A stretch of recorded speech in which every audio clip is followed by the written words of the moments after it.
Yo creo que el presidente López Obrador va a utilizar como instrumento de su continuidad a Morena y al Congreso.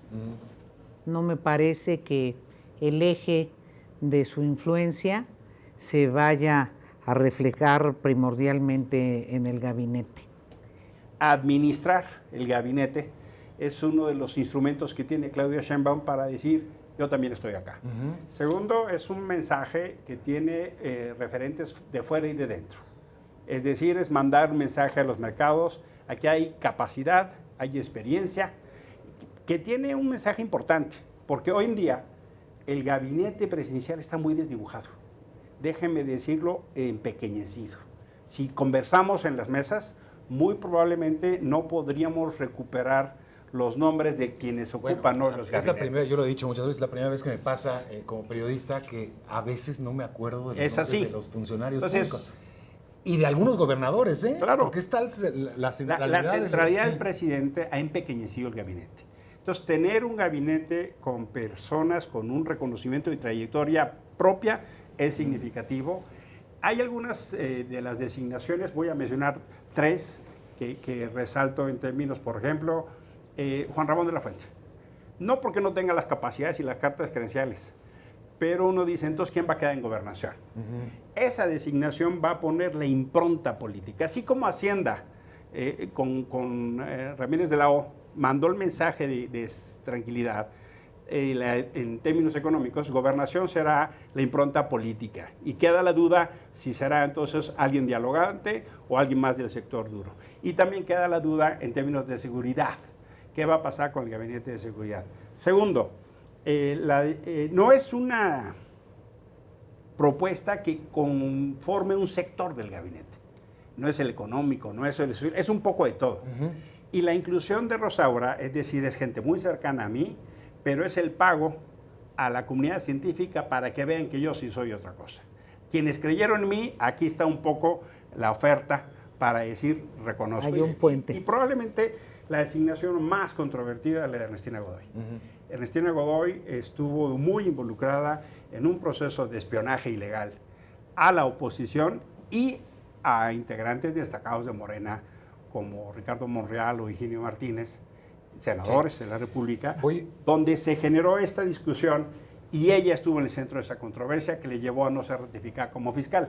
Goza de la confianza y cercanía de Claudia Sheinbaum, absolutamente. Sin duda. Pero es un mensaje fuerte. Dicen que el puesto de Ernestina Godoy como consejera jurídica es una antesala a una posible fiscalía. ¿Lo verían así o sería anticipar vísperas? La segunda fiscalía más grande de la nación es la de la ciudad, después de la Fiscalía General de la República. O sea, sí lo verías por ahí. Tiene oportunidades. Ya hemos tenido fiscales generales de la República que salieron de la Fiscalía de la Ciudad de México. En tiempos del PRI, por ejemplo, el notario Ignacio Morales Lechuga tuvo ambas responsabilidades. Primero estuvo en la local y después fue a la nacional.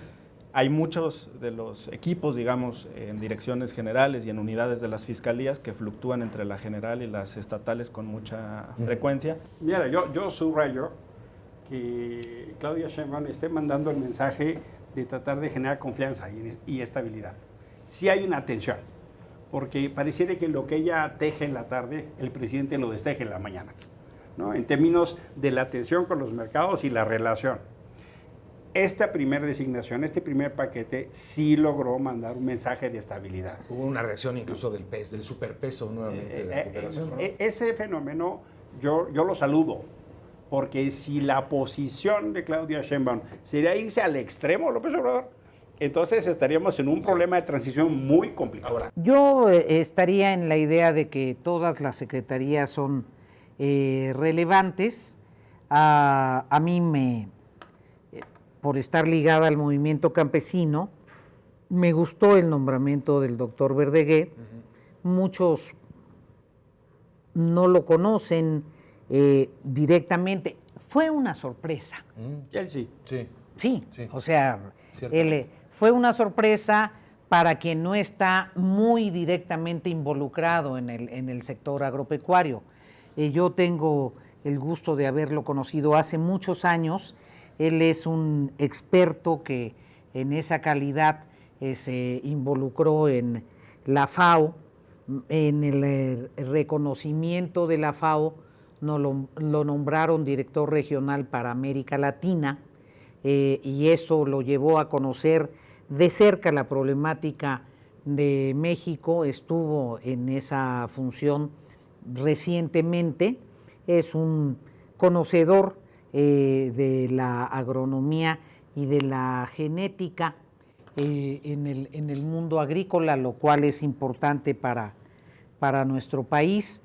Me parece que en la campaña tuvo acercamiento con todos los sectores, pero digamos, no es un hombre que en los últimos años haya estado en la batalla en el sector aquí, pero creo que tiene las cartas credenciales y una disposición al diálogo que en el sector es fundamental. El sector está atravesando uno de los momentos más críticos en la historia reciente. El nivel de importaciones de granos, particularmente de maíz, está en el nivel más alto en toda nuestra historia. Ahora, el piso puede estar bastante bien sustentado, ¿no? Es decir, sí, el problema en nuestro país es que pareciera que eso se hereda por linajes o por parentesco.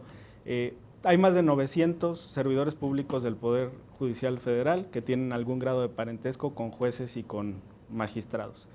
Hay oficios de respuesta de transparencia del Poder Judicial Federal que al año 2022 señalaba que solamente el 11% de los jueces de distrito pasaron por un concurso de oposición. Entonces, en realidad, no tenemos un sistema meritocrático en el Poder Judicial, tenemos un sistema de clanes y de nepotismo. En realidad, si fuera el problema, pues vas a hacer una reforma sobre ese punto. El tema de la justicia probablemente es uno de los mayores dolores de este país, ¿sí? Con muchos otros, pero en caso de México. Y eso está asociado a los fenómenos de la impunidad, de la inseguridad y de las violencias, ¿no? Entonces la pregunta es, ¿esta reforma atiende sus problemas? ¿Esta reforma, déjeme decirlo así, es la medicina para esta enfermedad? ¿O le vamos a cortar la pierna sana al paciente? Entonces creo yo que en realidad el médico se está equivocando de pierna. En lugar de cortar la que tenía cáncer, va a cortar la sana. Y luego se va a dar cuenta que va a tener que cortar la otra. ¿Y por qué lo digo? Primer elemento, el 85% de los temas de justicia son locales. Eso es así. Y esta reforma no aboca a ello. No. Segundo, hacer de la Suprema Corte una diputación judicial. No sé en qué va a remediar la justicia. Me hago cargo que se necesita, por supuesto, meter asunto de control, por ejemplo, el nepotismo. Pero me falta una explicación, Hamlet. Hace 3 años hicimos una reforma judicial. Reformamos 7 leyes. Esa fue la reforma judicial de López Obrador y de Saldívar. Y nos deben una explicación. Saldívar me suena, era un ministro muy prestigiado. Ministro en retiro. Era muy prestigiado. Era en su momento presidente de la Corte. Y todo el mundo le tenía gran admiración. Algo pasaba, ¿no? Algo pasó. Yo sigo respetando al ministro Saldívar como a todos los ministros mexicanos, de la Corte. muchos mexicanos. De hecho,